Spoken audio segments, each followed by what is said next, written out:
같이 고백하십니다. 주여 감사합니다. 주여 고맙습니다. 주여 사랑합니다. 주여 행복합니다. 아멘. 여러분 살면서 이런 질문 한번 던져볼까요? 내가 만나고 내가 겪고 있는 일에 대해서 다 이해가 되십니까? 이렇게도 이제 생각을 해볼 수 있습니다. 유치원 막 들어가는 아이가 어른들의 세계를 이해할 수 있을까요? 여러분 이 이해라고 하는 이 단어, 사실 이게 이제 이해가 되지 않고 막히면 그때부터 사람들의 생각과 사람들의 이 모든 사고 체제가 복잡합니다. 이해되지 않는데 현실은 실제적인 현실로 딱 부딪혀 있습니다. 현실의 문제를 뚫고 나가고 싶은데 이게 이해가 되면 그때부터는 현실의 문제를 뚫고 나갈 수 있는 자세가 딱 되거든요. 왜? 이해가 되면 받아들일 수 있으니까. 수용을 하면 그 문제를 어떻게 쓰든지 딛고 일어설 수 있는 어떤 생각도 나고 힘도 나고 지혜도 생기고. 근데 이게 현실은 현실로 딱 있는데 도저히 그것을 이해가 안 돼요. 이해가 안 되면 수용이 안 됩니다. 수용이 안 되면 그 문제를 바라볼 수 있는 마음과 자세도 열리지가 않거든요. 근데 이제 이 문제가 그렇게 간단한 문제가 아니거든요. 특별히 영적인 부분에 있어서 하나님과의 관계 속에서 하나님이 하시는 일을 과연 피조물인 우리들이 얼마나 이해할 수 있을까? 그래서 이제 현실과 믿음의 사이의 이 괴리가 굉장히 큰 겁니다. 이 괴리가 너무 크기 때문에 잘못하면 둘 중 하나의 현상이 나타나요. 하나님을 내 방식으로 자꾸 끌어내리려고 합니다. 그래서 이제 하나님을 하나님으로 인정을 안 하고 어떤 내 수준과 내 생각과 내 경험과 내 삶의 자리에 하나님을 내 식으로 자꾸 어떤 카테고리를 정해놓고 그 안에서만 하나님을 이해하고 하나님이 하시는 일을 그쪽에서만 바라보려고 합니다. 아니면 그 세계를 오히려 초월적인 하나님의 존재로만 생각을 해서 나하고는 아무 관계가 없는 그런 하나님의 이해로 극단적으로 흘러갈 수도 있습니다. 지금 이제 욥과 세 친구들이 고난이라고 하는 현실을 부딪히게 됐습니다. 그래서 이 문제를 과연 어떻게 해석하고 어떻게 받아들일 것인가. 그래서 욥기 안에서 욥기 읽으면서 가장 많이 나오는 것이 인과 응보라고 하는 이 사상, 이게 욥기 전체로 쭉 흘러가고 있는 하나의 일반적인 고난뿐만이 아닙니다. 삶에 대한 일반적인 이해고 해석입니다. 그래서 이제 이 문제가 욥기 1장부터 쭉 이렇게 흘러가고 있는데, 이제 원래 세 명의 친구들은 원인이 없는 결과는 없다. 결과를 보니까 이 원인 자체가 뭔가 잘못된 것이다. 그렇다면 당신의 이 고난의 결과를 맞이하게 된 것은 당신이 뭔가 잘못한 것이 있기 때문이다. 그러니 그 잘못을 빨리 해결해야 결과도 해결이 된다. 맞아요, 틀려요? 욥기를 지금 계속 들으셨잖아요. 이게 맞아요, 틀려요? 대답 안 하셔도 뭐라고 안 할게요. 맞을 수도 있고 틀릴 수 있다고 하는 거예요. 문제는 이것을 절대적인 공식화하는 것이 문제라고 하는 거예요.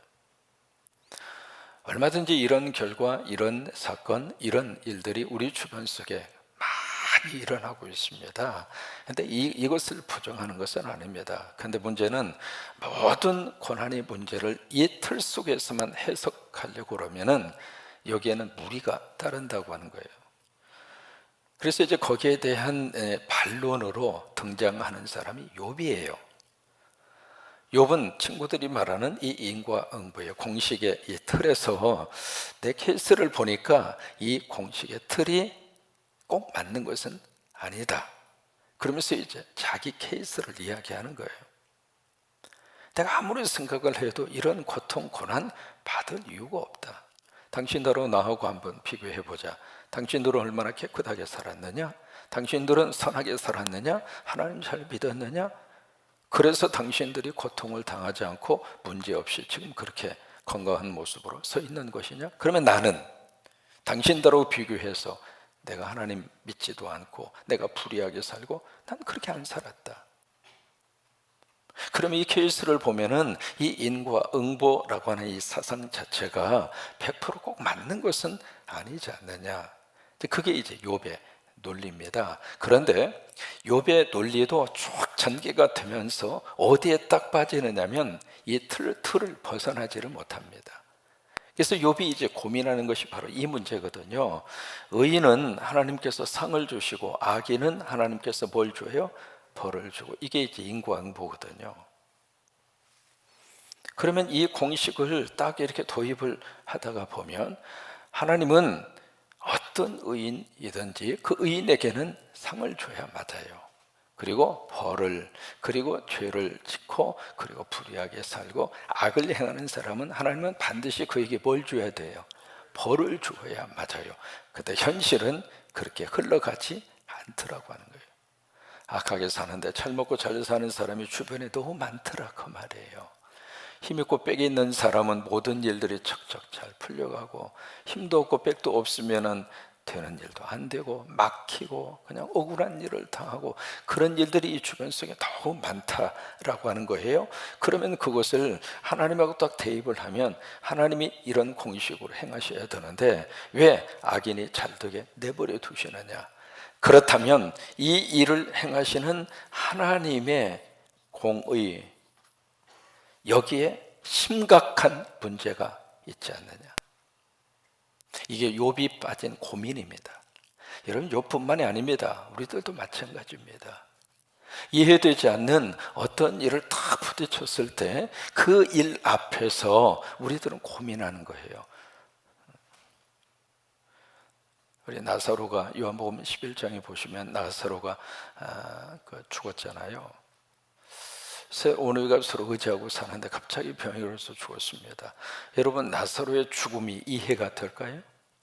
마르다나 마리아 입장으로서는 이해되지 않는 사건입니다. 그러니까 예수님이 오셨어도 마리아는 아예 집 안에서 나오지도 않았습니다. 섭섭한 거예요. 아니, 예수님은 그럴 수 있느냐 이 말이죠.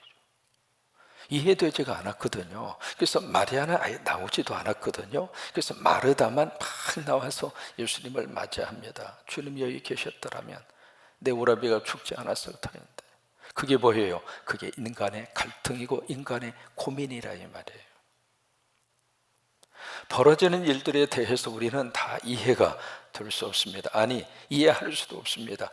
목회하면서 참 여러 가지 장례식 수없이 많이 치르면서 도대체 이 가정에 이 죽음을 왜 허락을 하시는가? 그런 케이스가 한두 가지가 아니거든요. 지금 욥도 똑같은 고민 속에서 이 욥기를 통해서 하나님 앞에 질문을 던지고 있는데 그 질문하는 것은 맞습니다. 그때 나중에 이 갈등과 질문이 쭉 올라가면서 결국 누구를 흔드는가? 하나님이 잘못했다. 하나님이 행하시는 이 일에 뭔가 문제가 있다. 좀 더 쉽게 말할까요? 하나님이 내 삶에 실수하고 계신다. 그게 욥이 지금 쭉 가지고 있는 그의 논리의 마지막 결론이에요.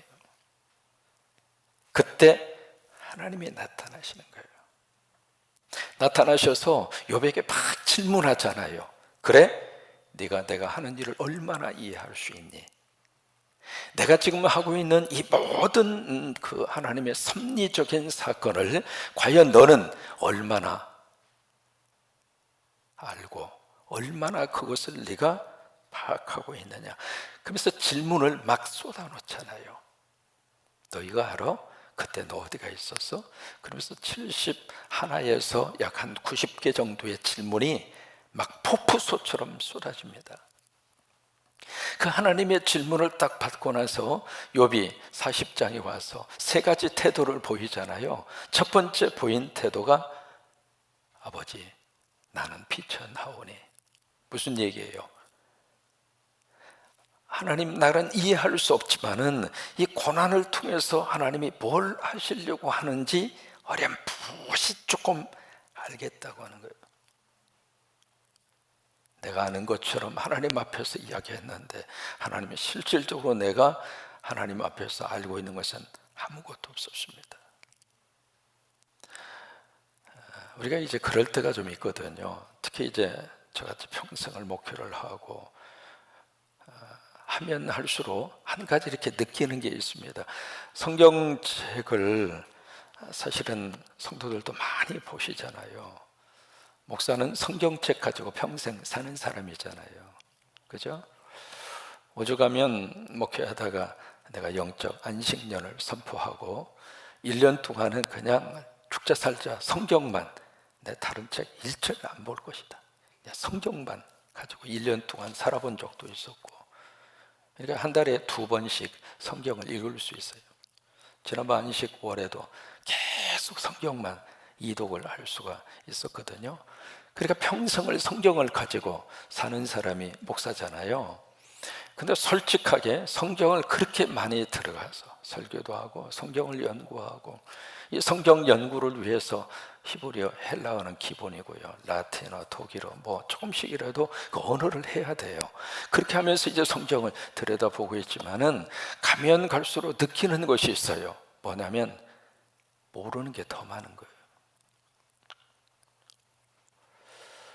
지금 욥은 하나님 앞에서 하나님이 나타나시기만 하면 이것을 하나님과 내가 따지겠다, 하나님 앞에 내가 정면으로 이 문제를 도전하겠다, 그게 욥이 친구들하고 이야기하면서 했던 그 말들인데 하나님이 딱 나타났어요.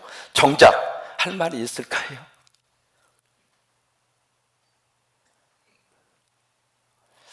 욥은 그것을 알게 된 겁니다. 그러면서 이 이해되지 않는 이 사건 앞에서 욥은 2가지의 모습을 보이죠. 첫째는 하나님, 나 침묵하겠습니다. 이 이야기는요, 내가 이해되지 않지만 하나님이 하시는 그 일 자체를 내가 받아들이겠습니다.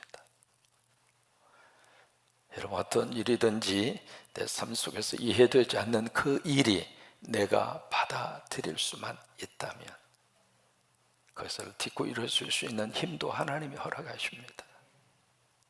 그래서 욥은 내가 더 이상 내 입을 손으로 가리고 침묵하겠습니다. 오늘 우리들에게 있어서 이게 참 필요합니다. 그 다음에 2번째로 욥이 보인 것은 바로 마지막 42장에 가서 내가 회개하겠나이다, 그 이야기를 하잖아요.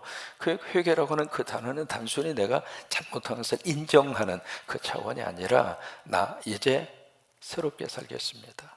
그렇다고 해서 욥이 환경이 바뀌어진 게 아니에요. 그대로예요. 그러나 나는 벌어진 그 일 속에 내가 묻혀서 내 삶을 소비하면서 나 그렇게 살지 않겠습니다. 나 이제 하나님이 하실 일을 바라보고 하나님이 어떻게 내 삶을 끌고 가실지를 믿으면서, 이해되지 않지만 난 새롭게 살겠습니다. 그게 욥의 고백입니다. 이제 오늘 말씀은요, 욥기 안에서 굉장히 재미있는 부분입니다. 재미있기도 하고 하나님이 이런 모습으로 사람 앞에 다가오기도 하시는구나, 그걸 느끼는 것이 욥기 오늘 본문의 말씀이거든요. 여기 보시면 다시 한번 하나님이 나타나세요. 나타나서 6절에 보시면 우리 처음에 38장에서 나타나셨을 때의 모습하고 똑같잖아요. 폭풍우 가운데서 욥에게 이제 나타나셔서 말씀을 하세요. 그러면서 7절에 보면 처음에 나타나셨을 때의 모습 똑같이 욥에게 네가 허리를 묶고 내가 묻겠으니 네가 대답해라. 여러분, 어떤 생각이 들으세요? 자꾸 욥 보고 지금 대답도 못하고 있는데 하나님이 대답하라고 지금 막 윽박을 지르는 거예요. 마치 강요를 하는 것처럼. 여러분, 그런 모습에서 뭘 느낄 수 있느냐면 마치 아이에게 부모가 막 다그치는 모습 좀 보이지 않으세요? 막 아이에게 뭔가 막 윽박을 지르면서 막 다그치는 그런 모습을 여기서 우리가 볼 수가 있는데, 여러분, 그런 부모는 자식을 막 곤란하게 하고 자식을 막 기죽게 하고 자식을 어떻게 쓰든지 주눅들게 하려고 부모가 그렇게 하나요? 아니면 그 아이의 그 모습이 재밌는 거예요. 하나님에게도 이런 모습이 있어요. 하나님에게 있어서 욥은 두고 보기에도 아까운 하나님의 아들입니다. 하나님의 눈에 욥이 들어와 있는 사랑하는 대상이 욥이에요. 그 욥이 지금 막 몸부림치면서 그런 모습을 볼 때 하나님의 시각으로 딱 봤을 때에 그 욥이 귀엽기도 하고 사랑스럽기도 하고, 또 하나 막 다그쳤을 때에는 부모가 그 자식에게 깜짝 놀랄 만한 뭔가를 주고 싶을 때 다그치거든요. 그런 모습을 여기서 볼 수가 있는데, 그 다음에 8절입니다.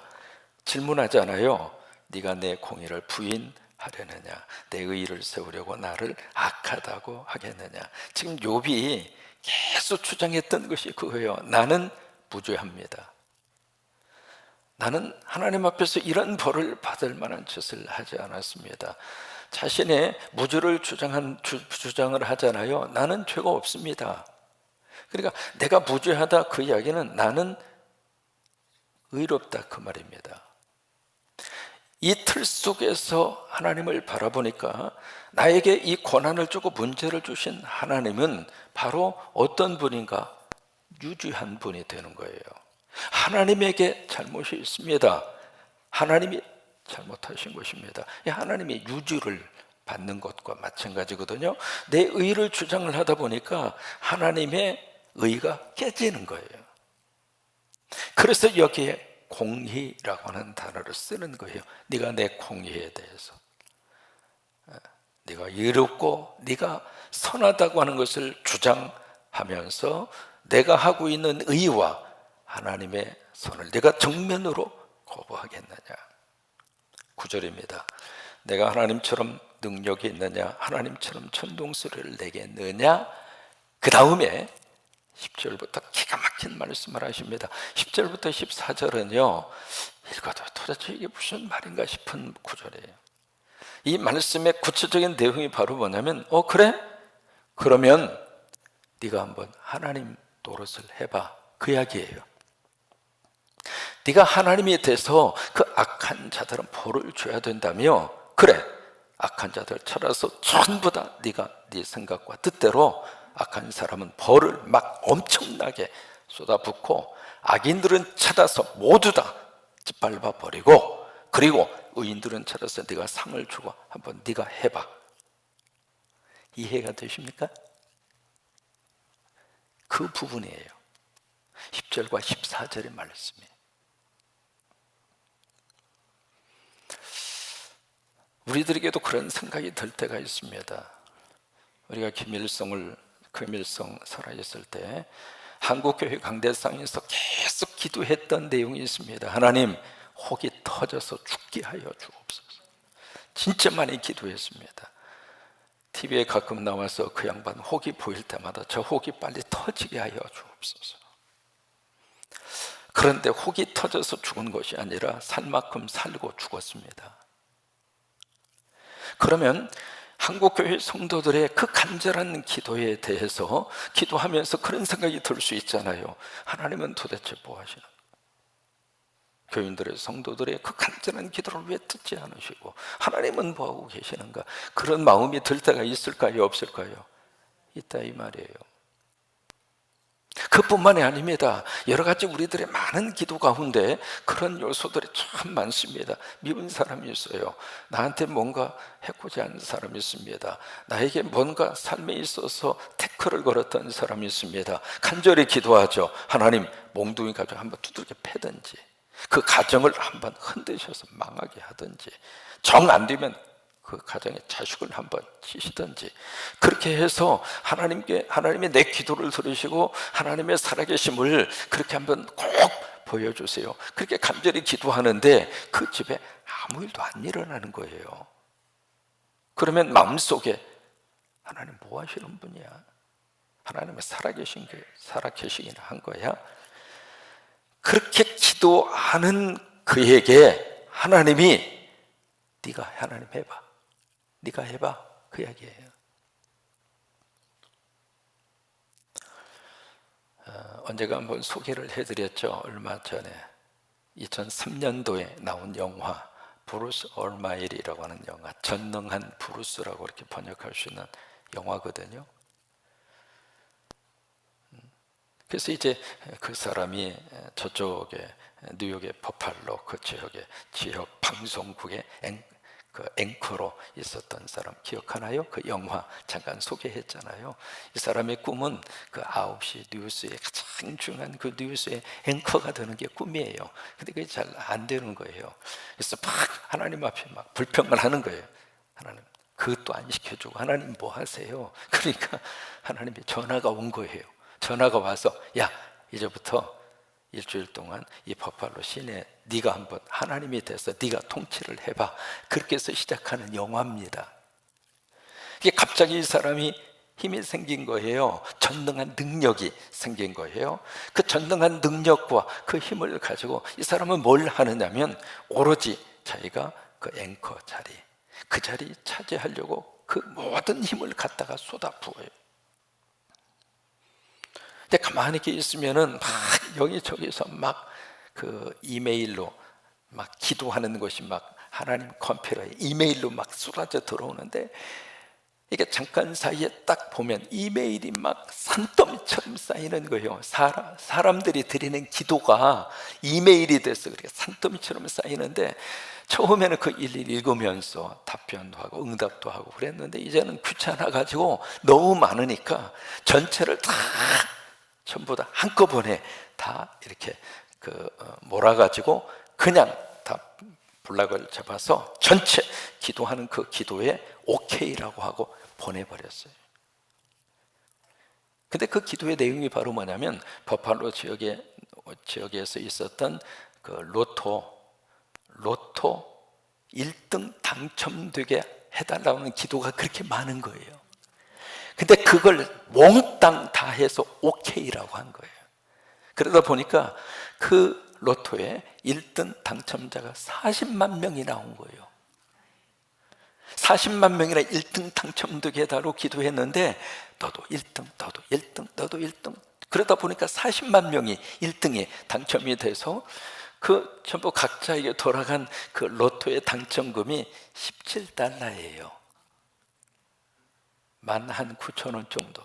그러니까 시민들이 길거리로 쏟아져 나와가지고 막 데모를 하는 거예요. 무슨 놈의 로또가 $17 1등이 어디가 있을 수 있느냐. 그래가지고 버팔로 시내 전체가 완전히 그냥 아수라장이 돼버려요. 그 사람이 서로 교제하는 여자친구가 있었습니다. 여자친구의 마음을 살려고 달을 끄집어 당기는 거예요. 달을. 자기 전능한 힘을 가지고 달을 꽉 끌어당기니까 달이 자기 앞으로 쑥 오는 거예요. 그러니까 여자친구가 야 당신 짱이라고. 근데 지구 반대편에서 해일이 일어나가지고 막 아수라장이 되는 거예요. 나중에 이 사람은 하나님 앞에 무릎을 꿇습니다. I will surrender to you. 내가 당신 앞에 굴복하겠습니다. 뭐냐면 사람은 자기 의와 자기 중심을 벗어나기가 어려운 거예요. 하나님도 그렇게 우리가 생각할 때가 있거든요. 아니에요. 우리는 하나님의 선하심을 믿습니다. 하나님의 뜻이 내 뜻보다 훨씬 더 위대하고 하나님이 하시는 일의 마지막 결론은 선이라고 하는 것을 믿습니다. 그 과정에서 내 삶 속에 일어나는 그 일들이, 내 자식에게 일어나는 그 일들이, 부부지간에 일어나고는 그 일들이 실수이든 내가 부족해서 일어났던 일이든 아니면 애기치 않는 사건으로 내 삶 속에 다가왔던 일이든지 나는 이해되지 않고 내가 받아들이기 힘들지만 그러나 하나님의 큰 위대하심을 믿으면서 왜요? 하나님에게는 두 가지가 있습니다. 하나님에게는 주권적인 자유가 있습니다. 그 자유를 누구에게 줬는가? 우리에게 줬습니다. 그런데 나의 주권적인 자유를 하나님이 침해하지 않으십니다. 왜 그럴까? 의로워서 어떤 복을 받았다 할지라도 그 사람이 타락할 수 있거든요. 악인의 모습이 돼서 지금 잘 먹고 잘 살고 있어도 그 사람이 그 악한 모습을 언젠가는 깨닫고 회개하고 하나님 앞에 돌아올 수 있거든요. 그때까지 하나님은 그의 주권적 자유를 인정하고 참아주시는 분이에요. 두 번째, 하나님은 내 모든 행위를 뛰어넘어서 우리에게 주시는 은혜가 있습니다. 그게 하나님의 영역입니다. 오늘 욥기에서 하나님이 제시하는, 그래 네가 잘났으면 하나님 노릇 한번 해봐. 과연 우리가 하나님 노릇을 할 수 있을까? 그렇죠? 오늘 참 풍자적인 하나님의 이 요구 앞에 한번 우리가 다시 한번 생각을 해보게 됩니다. 하나님이 하시는 일을 믿고 오늘 하루도 믿음으로 하루의 삶을 살아내는 하나님의 사람들이 되시기를 주의 이름으로 축원합니다.